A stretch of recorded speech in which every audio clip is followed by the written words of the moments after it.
All right, hi everyone. So yes, we have, as you saw, and you may have interacted with different members. We have the members of the board, and we have Lisa also, who spoke about the APP yesterday, and we have them coming up on stage and talking a little more about what the board is, what does the board do, and what are some of the different constituents of the board. And Lisa is also here to talk about some of the more leadership aspect of things, and maybe answer a couple of questions from you about what does the board of the Wikimedia Foundation do, or what are some of the ways in which you could engage more with the board.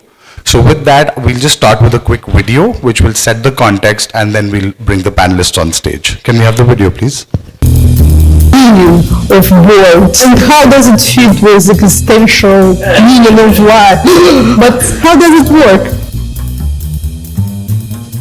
The main role of the board is to guide the organization. Directs the foundation, hires the CEO, figure out people issues, to make sure the foundation stays on track with the mission, to hold its management accountable. The financials that support it are sound and are sustainable. The board is not the management of the foundation. The typical approach is our noses are in, our fingers are out. As the CEO, I work very closely with the Board of Trustees that helps us ensure that we fulfill the mission and the vision of Wikimedia. I was asked by the community to represent it on the board. I always say yes when people ask me to do something.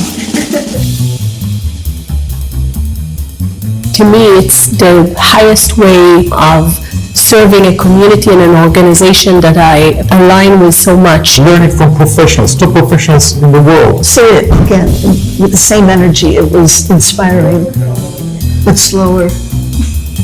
It's everyone that I've met, all the relationships I built. Community with many different aspects and facets. The people that I get to, the opportunity to work alongside with, literally in every corner of the world. I wanted to be a part of the board because I felt it is important to bring in human rights expertise and the challenges that come with making knowledge accessible in countries where censorship is the norm. We are the good guys and the good gals. Wikipedia today, it really is part of the infrastructure of the world. We need talent. We need people with fresh ideas. We need community members.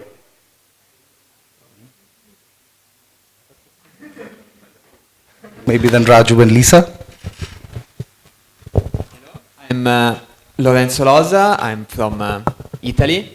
I'm one of the community elected trustees of the board of the Wikimedia Foundation. I was elected in 2021, and I've been in the Wikimedia movement for a bit more than half of my life, since 2004. I'm Lisa Seitz-Gruwell. I met most of you yesterday. I'm the deputy CEO of the foundation and also the chief advancement officer. And I'm based in the United States and have been with the foundation just over a decade. Good afternoon, everyone. Raju Narisetti. I've been on the board for about 6 years now. I'm one of the appointed board members. I'm also on the audit committee and the talent and culture committee. I'm going to play my native card here. So when they asked me there's going to be a WikiConference, मैंने कहा कि कहाँ है? तो उन्होंने कहा कि India में. तो मैंने कहा चलते. You know, I haven't been there in a long time. And then उसके बाद मैंने पूछा कि इंडिया में कहाँ है? तो उन्होंने कहा कि हैदराबाद में. నేను అన్నాను వచ్చేస్తాను హైదరాబాద్ అంటే, ఎందుకంటే నిన్న మయూరు నేను 50% అది 50% ఇదని చెప్పాడు. నేను 100% తెలంగాణ అబ్బాయిని, హైదరాబాద్లో పుట్టాను, హైదరాబాద్లోనే కాలేజ్కి వెళ్ళాను. సో చాలా సంతోషంగా ఉంది ఇక్కడ రావడానికి. ఎంత సంతోషం అంటే మీకు వర్షాలు కూడా తీసుకొచ్చాను నేను ఎర్లీగా. So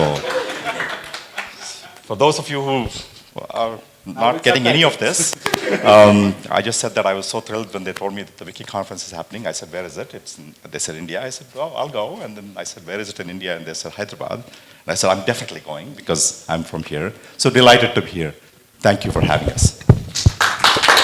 Thank you for being here, and thanks for the introduction. We have one more person who was very excited to come here, but at the last moment wasn't able to, but has sent a video for us. I'm the chair of the Wikimedia Foundation Board of Trustees. I'm very grateful for this opportunity to speak with you and celebrate in this virtual format. I have attended India for the first time in my life in 2016, and that was my first ever community event attended in my official capacity as a trustee. I fell in love with your country. I loved the warmth, I loved the weather, I loved the food, people, and the country is really bright and diverse. And I am really sorry that I cannot be there with you. Though I am glad that Lorenzo and Raju are able to join you and hear your feedback and your concerns and your input directly. Over the past year, I and the other trustees have been going to regional events to communities directly, to hear from communities directly about challenges, opportunities, initiatives, projects. I know that even with the challenges of the COVID-19 pandemic, which prevented you, as many other communities in the world, to meet together and to be able to work together, but you were also able to work on initiatives that helped expand access to free, accurate information. I hope this session will highlight how the Board of Trustees work and how the Board of Trustees can support your work, and your questions, your comments, your contributions to this conversation will help us to understand better how we can support you. I would like to recognize the organizers of this event. It's not a small feat to prepare such an opportunity, a platform for people to be able to meet together, to exchange thoughts, ideas, and to foster better bonds. Thank you for your dedication to the Wikimedia projects and for your tireless efforts to keep knowledge free and accessible. Thank you again for inviting me to say a few words and to begin WikiConference India with you. And I hope you have a productive and joyful event. And I hope to meet you all at some point in time somewhere in the Wiki world. Thank you. I'm sorry Nat couldn't be here. I was telling her that Hyderabad has the best biryani in India. By default, that means the best biryani in the world, right? So she's missing out on it. But I also want to pick up something before we talk about the board. She mentioned the organizers. Can I particularly ask Nitesh and Nivas? They're here, right? There. Please thank them. I mean, this is pretty amazing. They're doing this. Programming is amazing, and they're doing this for the very first time, right? It's a pretty amazing. Thank you. All right. And we did a lot of negotiations with the weather gods, by the way. That was a part of the organizers' plan. It was on the ops plan for sure. So on that note, we can begin. And just wanted to ask a question. How many of you understand, when we say the board, true show of hands, like how many of you understand it or want to know more about it? And like when I say the term, the board of Wikimedia Foundation, does that really sink in? Not really, maybe 1, 2. That's a decent number. So, why don't you tell us what does the board do? This is the clicker for the slides. Would you like to do it or would you like me to do it?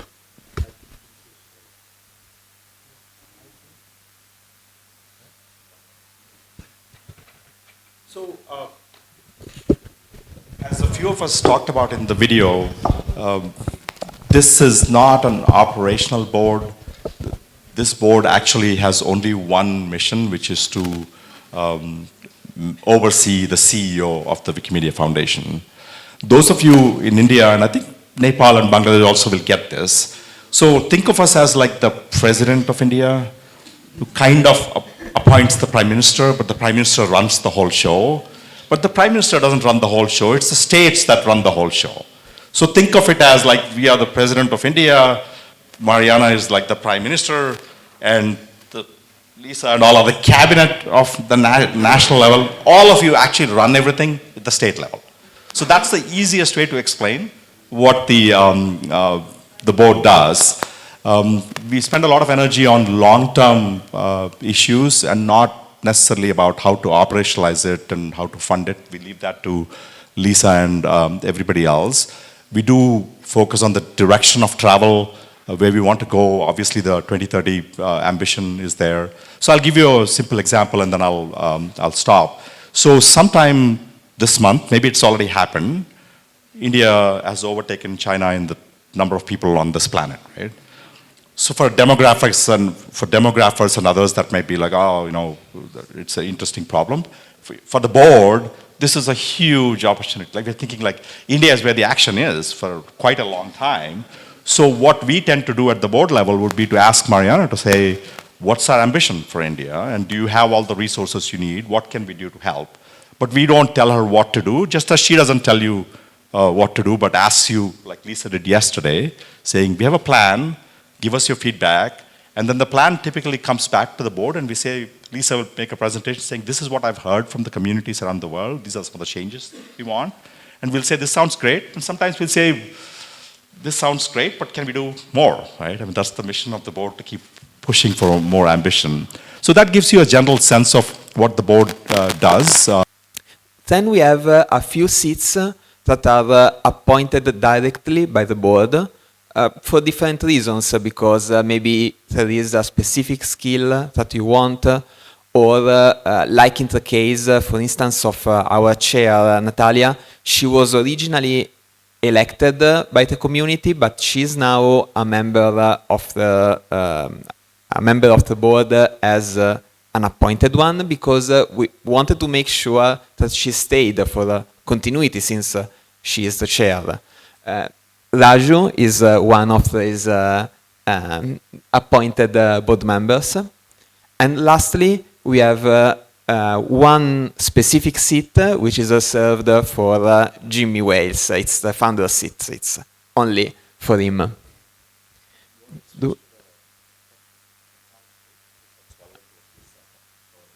Oh, yeah. Sorry. Yeah, this is one of the other people that we have appointed in the board. He is not coming from the community. We have found him outside. This is because we wanted, in that case, someone with a specific skills, someone who had experience in technology at an executive level. That's very important for us, because technology is one of the things that the Wikimedia Foundation does the most, ensuring that the technical infrastructure is up, the development of MediaWiki, making the server running, and so on. But we didn't have that skill inside the board. So we went outside, we searched, and we found Luis, who joined the board a bit more than 1 year ago, and has been very helpful for our job. In turn, he also helped Mariana to select Selina, who is our new Chief Product and Technology Officer. So the person in the staff who reports directly to Mariana, to the CEO, and oversees all what is related to product and technology. This is also a good example of what we were talking about, what the board does and doesn't do. Right? The board brings in... Sorry, my bad. This is a good example of what the board does and doesn't do. Obviously, Luis brings in like very big expertise on like, you know, big platforms and road mapping of where the direction of travel is. But when it comes to some of the things that all of you have been talking about for the last couple of days, which is around specific tools and all of that, that's really a function of the tech team and of Mariana and all of you. So we help, like, when Mariana says, look, there are interesting candidates out there who could be a good CTO for us. Luis was part of the search and kind of we discussed with lots of candidates, and Selina was picked. And the board's role is to, again, make sure there are resources. There's like this roadmap and constantly kind of saying that, are we doing everything we need to do to empower the communities to do what they need to do?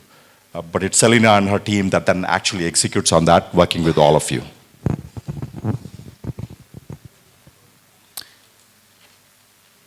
I think we have, yeah.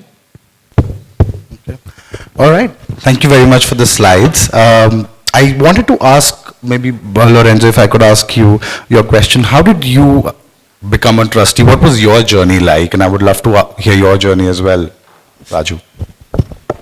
Yeah, my journey was a long one, I think, because I started, as I was saying before, I started my activity, my work in the Wikimedia movement a lot of time ago, like 18, 19 years ago, by editing on Italian Wikipedia, and then in other projects I started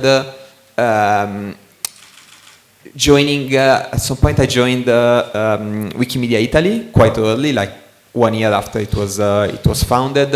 I started doing some work in the organization of organizing events, talking with partners and so on. I then became a board member of Wikimedia Italy. I became a chair of Wikimedia Italy. I started doing some more international stuff, like I was in the Fund Dissemination Committee, which was the committee that worked on the funding for some affiliates, mostly for chapter and larger grants. It's now has been superseded by the Regional Grants Committee. There is a different model now. So yeah, for a long time I've been doing different things in the movement. And yeah, last a couple of years ago, that seemed the next challenge to have. I have a much different relationship to Wikipedia and the communities. I'm a user of Wikipedia in a big way. I wasn't really contributing other than like taking a lot from it. But I've spent the last 35 years in media, mostly in the US, but also in Europe and also in India. If those of you who know a newspaper called Mint in India, so I am the founder of Mint. Well, no, I didn't mean that way. I just meant it in terms of the geographies in which I've worked. So sometime in 2016, the board reached out to me saying that we are looking for somebody who brings international experience in engaging audiences, particularly young audiences.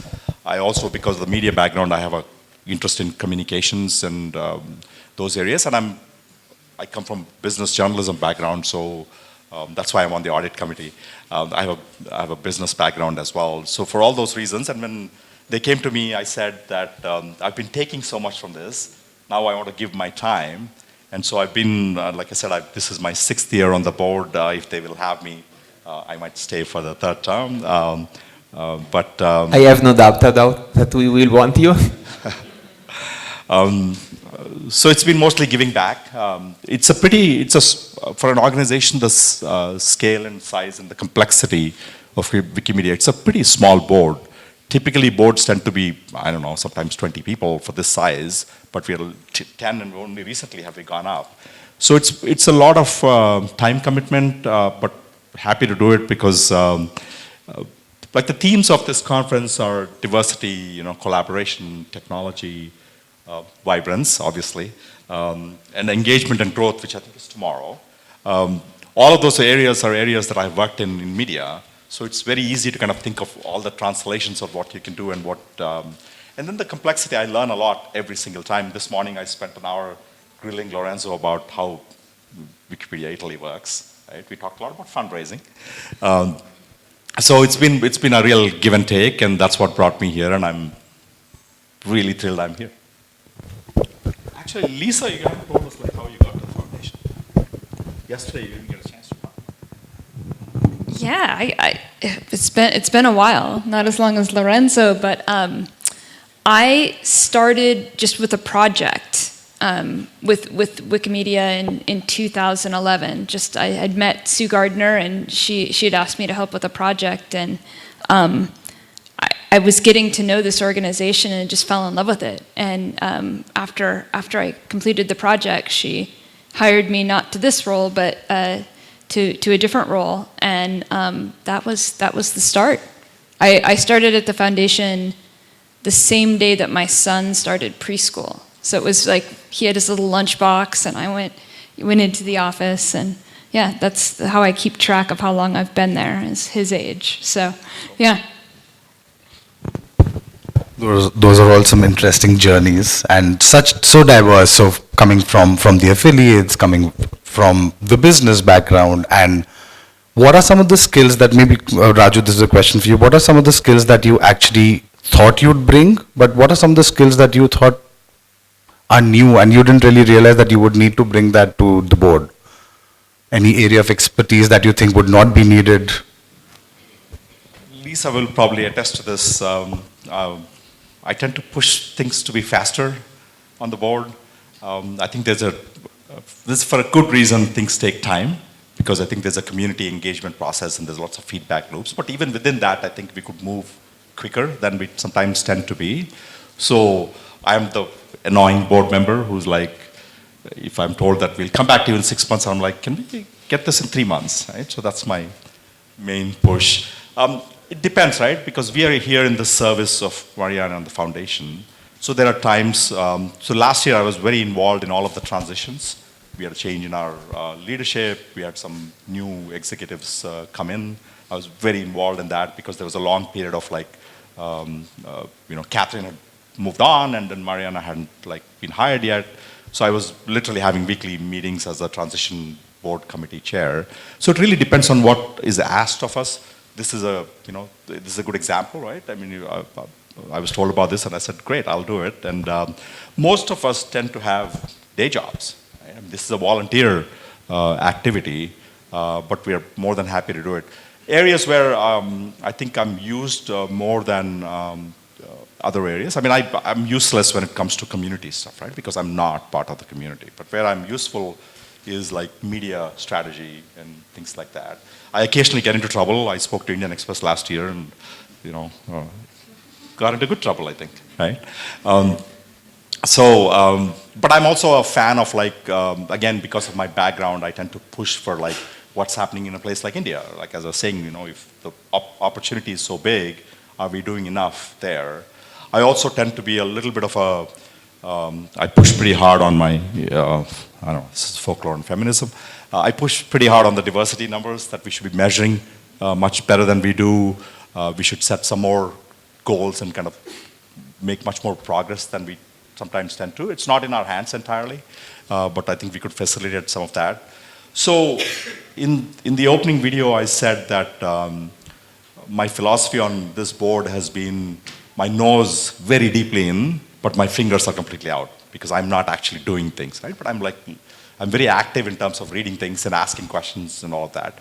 And the audit committee actually plays a very important fiduciary duty, right? We are the stewards of all the money that people give us.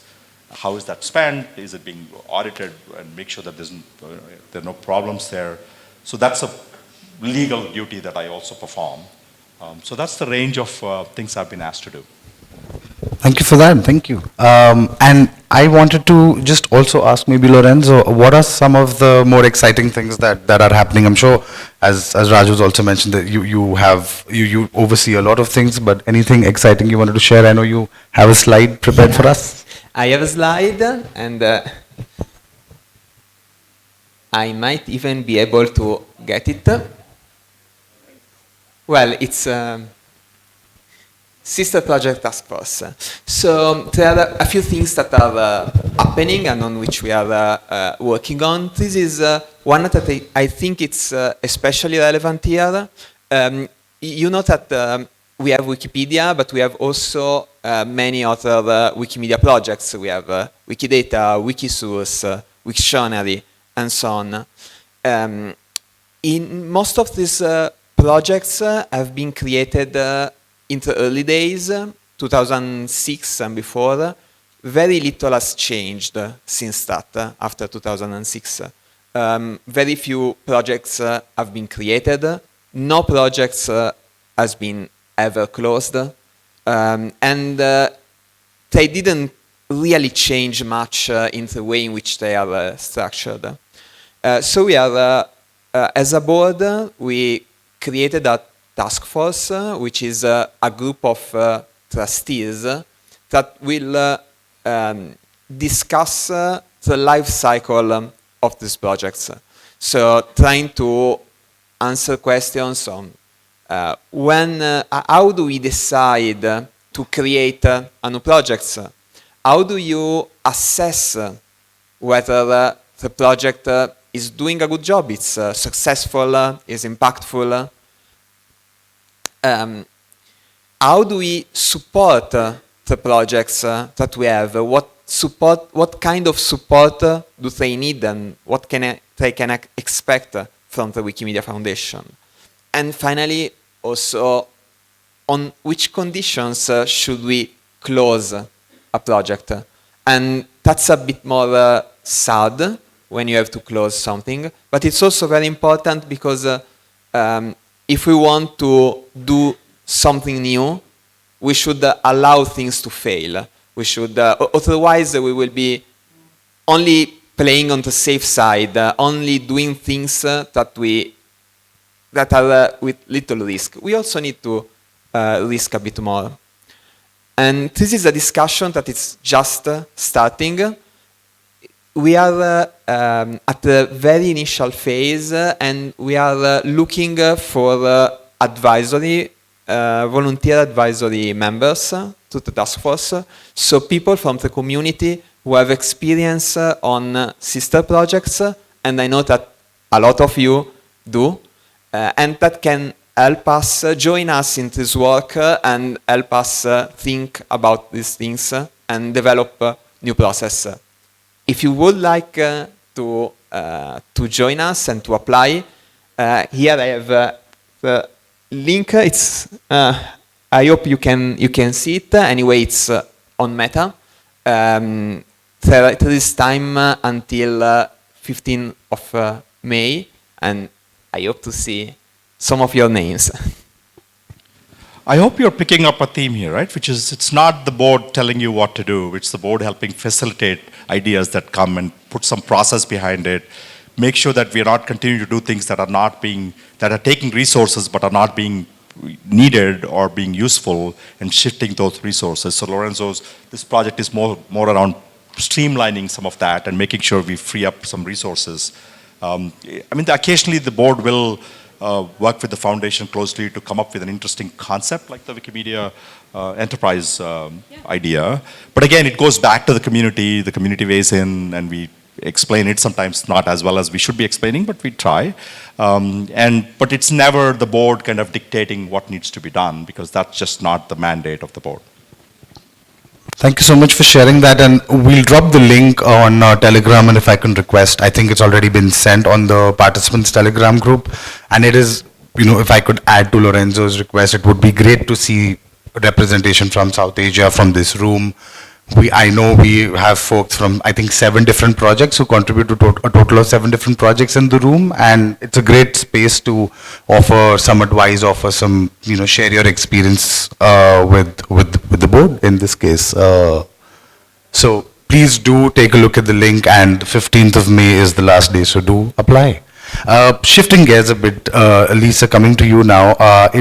You spoke a lot about the annual plans yesterday, about what we're looking forward to, what are some of the things we're thinking about, and the fact that it's draft and open for feedback. So if you could talk a little more about that from the perspective of what are we thinking about from South Asia, and since we have folks from we have folks, a lot of folks from India, but we have representation in the room from Nepal, from Bangladesh, from Sri Lanka. So I'm sure they would love to hear what we're thinking about.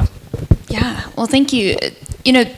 This year, the current year we're in, right? So we're funny. Our fiscal year ends June 30 and starts July 1. So we're not on a calendar year. I probably should have said that yesterday, because it's different than how your calendar or how you operate usually. But this year, one of the big priorities that was set was this conference. It had been since 2016 that we had brought kind of the community together. And so the main priority, if that paragraph that I put up yesterday, is really about helping this community develop its own plan and develop its own kind of set of priorities for what you want to do going forward. And then the second thing is just figure out how better to support and how better to resource the work that's happening in India. As you know, we have the in India and the region, we have the regional grant making committee. You know, this year the full budget wasn't spent on grants. There was, you know, just a lot of barriers for making those grants. So the money is there. There's actually more money than is getting you know, put out in the community. So it's really just about helping overcome some of the barriers that are preventing that.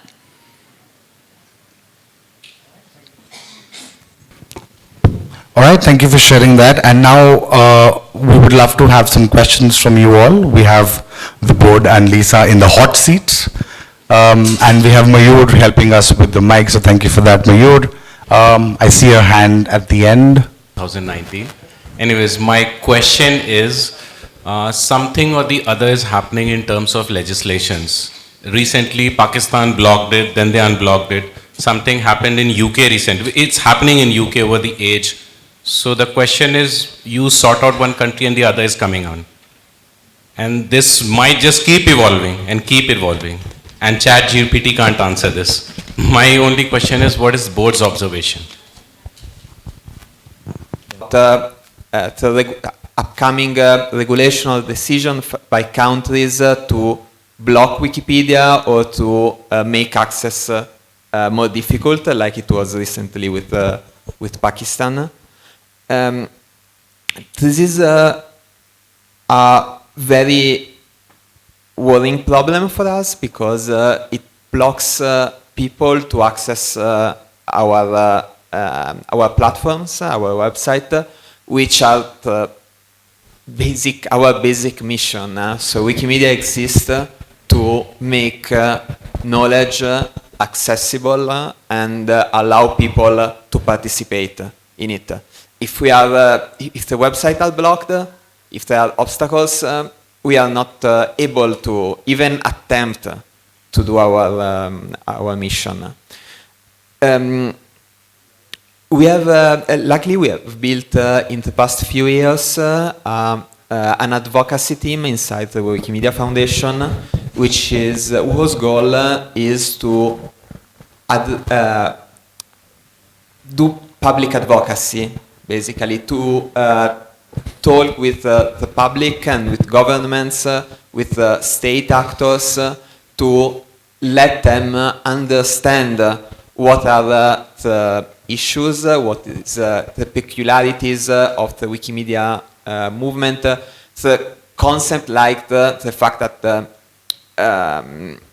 projects are controlled by the community, not centrally, that we have a neutral point of view, and they shouldn't fear us, but we're actually helping the people.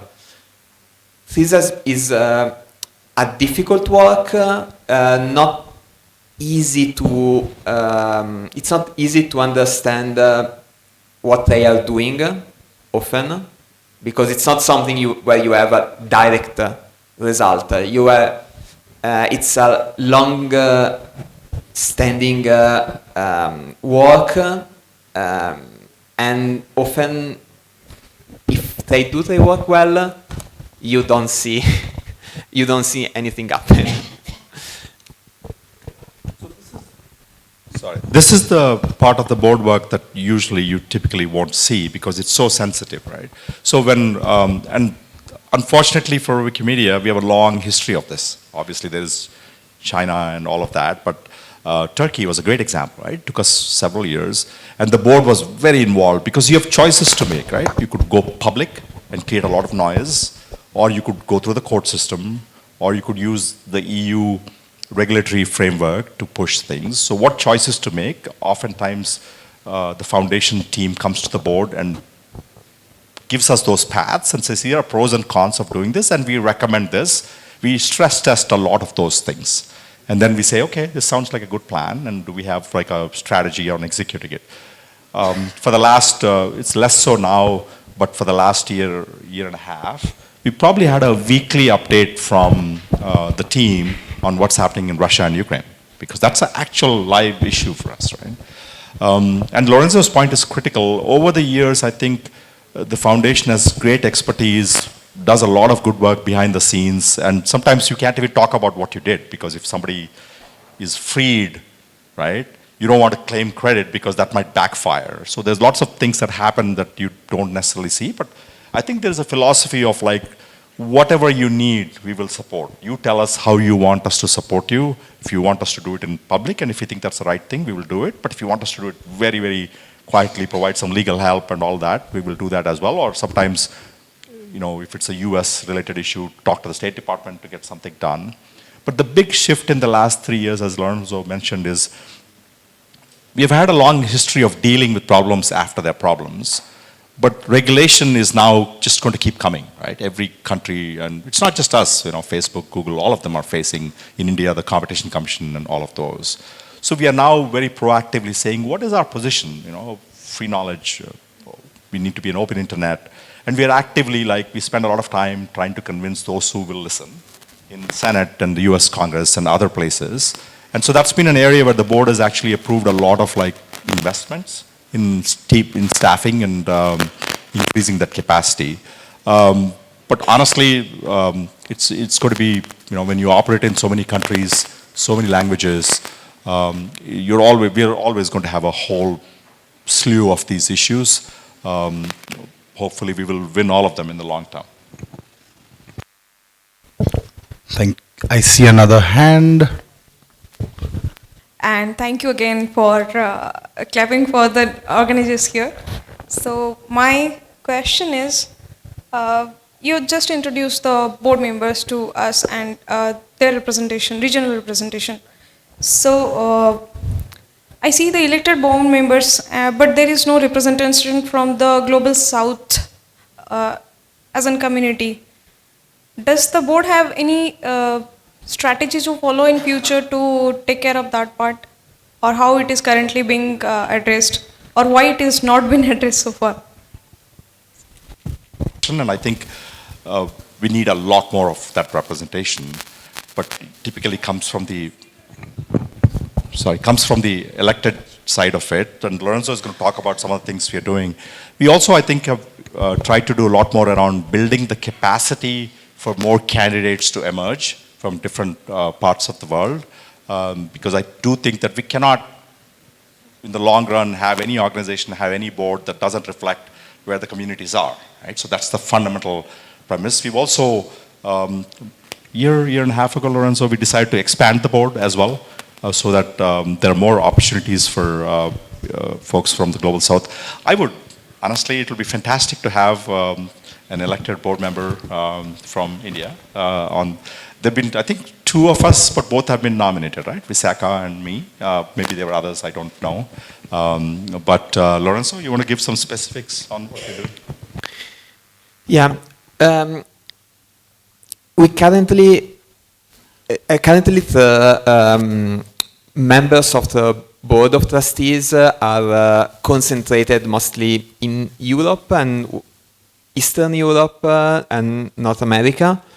We do lack people from Global South, or how do you prefer to call it.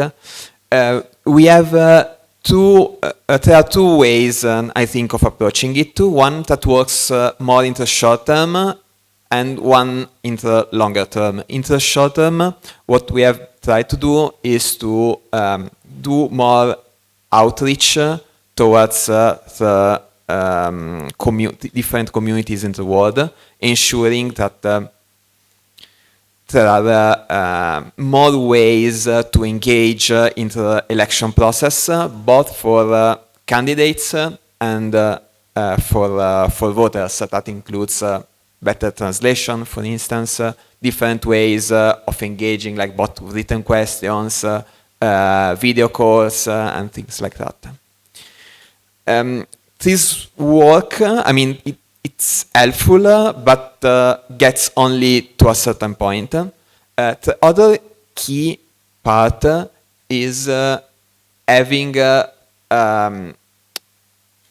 more candidates, of course, and building ways for candidates to emerge. So having more ways for community members to take on leadership roles, both at the regional level and at the global level, so that they can build skills and capacity, and they can later run for the board. This is longer term. It's not easy. It's easier in the places where you have strong affiliates. It's more difficult when affiliates are more fragmented, and that's one of the other reasons why I really like to see more and stronger affiliates in across the whole world. We also can get more people in advisory roles, and I mentioned earlier that you can run for, apply to be an advisor for the Sister Project Task Force. That's important because we need that position, but it's also something that exposes people a bit more to out-board work. So if in the future you want to run for the board and you have already had some experience like this, I think that's useful. So again, I don't think we will solve the issue in the next year or in the next round, but I think that with a mix of these approaches, in some future we can make things much better. Just to follow up on that from me, have we thought about having, let's say, sessions only, like that? Since we have less representations from these specific regions, that the next round of elections will be to fill up those gaps. Yeah, regional seats. So maybe you will have one seat from Southern Asia, you have one seat from South America, and so on. This is, in general, it's an idea for get more diversity, to specify, I mean, to have specialized seats. The problem is that we don't have many seats. We are talking about 6 seats in total that are elected from the community, and there are a lot of different kind of diversity you would like to have. And you cannot have all of them at the same time. So I cannot say I want one person from every part of the world. I want half men and half women. I want people from different backgrounds. I cannot do that all at the same time. And the more you fragment the election, the more you will end up, I mean, let's say that we have one seat for South Asia. That means that you have a majoritarian vote. So inside that constituency, the majority wins, and there is no representation at all for the minority. The more you do, you fragment, the more you miss the minority point of views inside that constituency, let's say.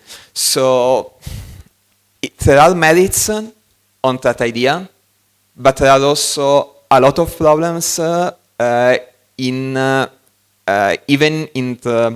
with the goal, having the diversity goal. It's so yeah, we have been talking about that a lot of times. It's one of the idea, but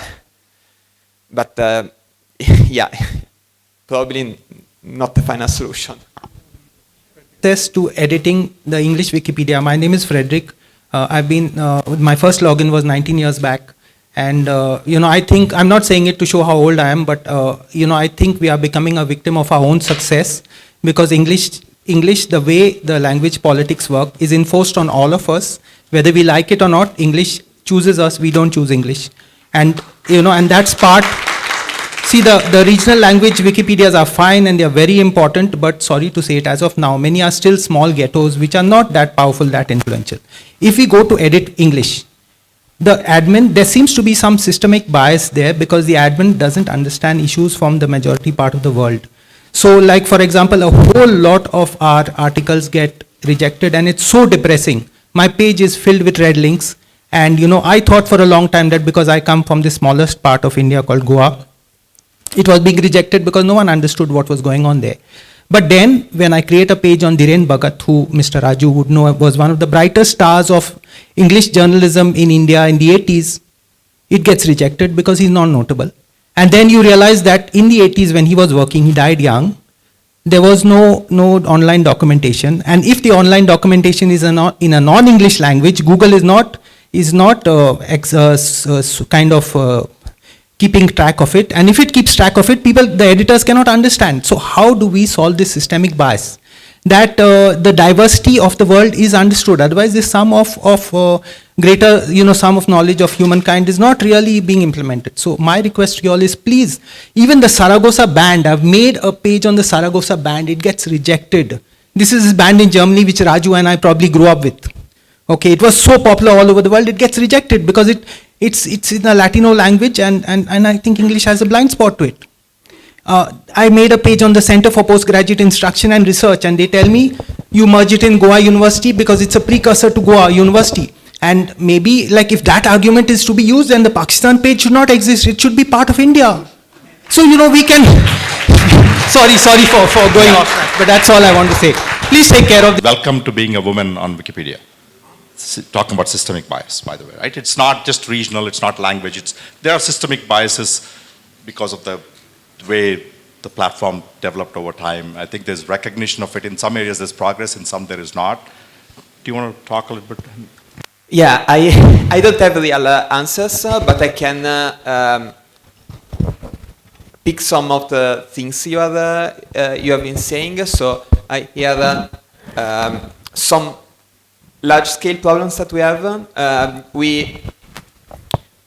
We have an issue about languages. We are a global movement. We are multilingual. We declare that we are multilingual. We have Wikipedias in more than 200 languages, and that's unique in the world. But still, not all languages are the same. English has more power, let's say. It's the language we are using even right now, even though it's not a native language probably for any of us, for Lisa, probably. But maybe it's the only one. English Wikipedia is the most successful.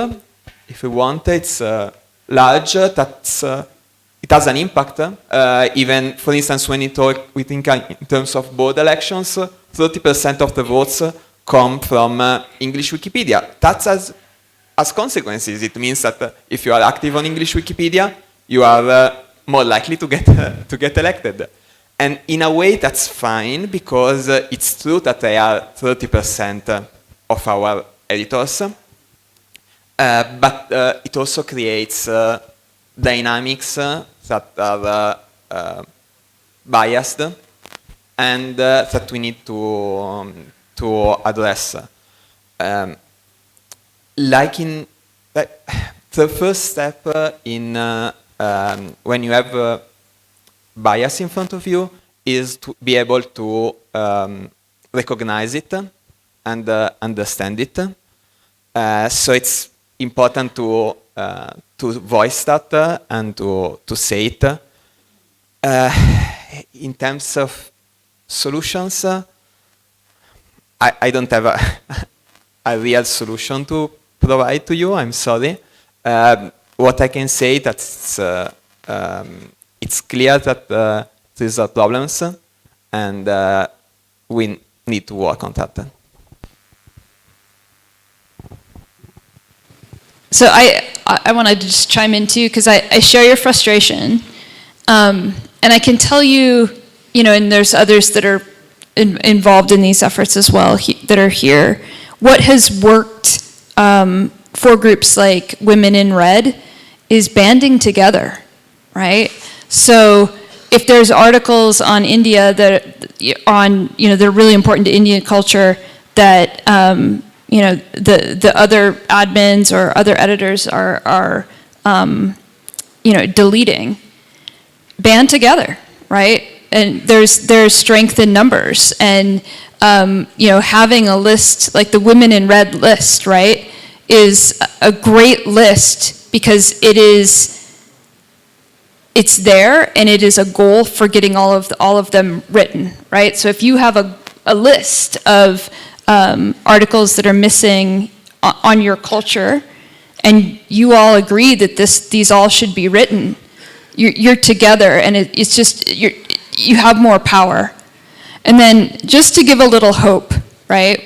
When we look at the numbers, we always have we look at the metrics of where editor growth is happening or readership growth is happening, and it's here. If it wasn't for this region, we'd have editor decline. And so while now, you may be outnumbered by editors in Europe and North America, not for long, right? Like just wait them out too, because this is where the growth is happening, and we're seeing editor decline in those other markets. So band together, and it's going to get better. I think that's a good note. We are all here together and banding together and coming together as one community, a region, and a voice would be something that could maybe take away a couple of these challenges as well. Mayur? Okay. Because we don't want to be in the middle of you and your lunch for too long, but we have some provisions for more conversations later. So, Pawan, over to you. Conversation back to board representation thing. I ran for board election, and I observed a fact. More participation in governance structures will give us more awareness, and also it will also make us capable of doing a little more, and also it will also contribute to capacity and all of those things. I just want to ask you, that might be one of the reasons why there is less representation in the board. So I just want to ask you, what are such opportunities that you would suggest for Indian Wikimedians to take up, not just in the board?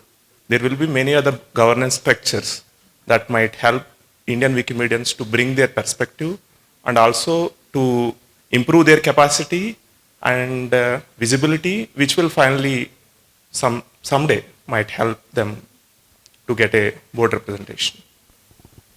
I think this is a key way forward. So there are a few